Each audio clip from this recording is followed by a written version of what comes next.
Hello everyone, myself Nori and today we are going to discuss about pointers. Pointer is a variable that stores the address of another variable.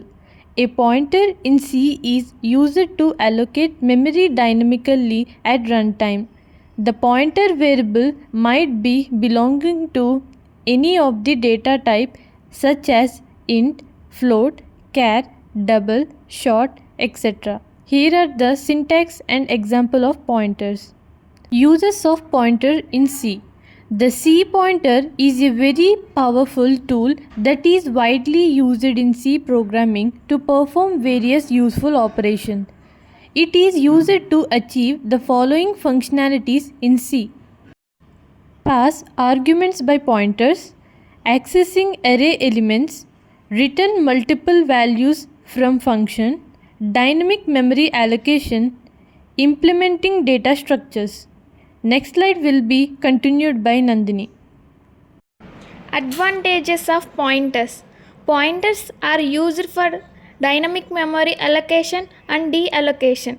An array or a structure can be accessed efficiently with pointers. Pointers are useful for accessing memory locations. Pointers are used to form complex data structures such as linked lists, graphs, trees, etc. Pointers reduce the length of the program and its execution time as well. Disadvantages of pointers. Memory corruption can occur if an incorrect value is provided to pointers. Pointers are little bit complex to understand. Next slide will be continued by Ashwini.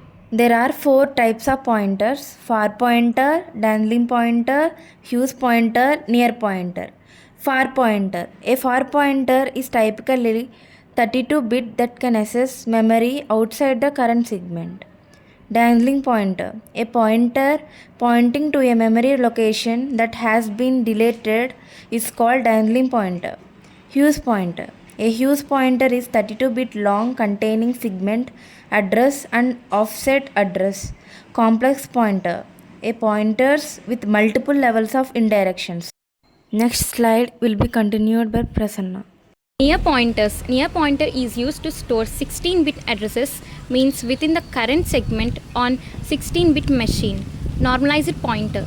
It is a 32-bit pointer which has as much of its value in the segment register as possible. File pointer.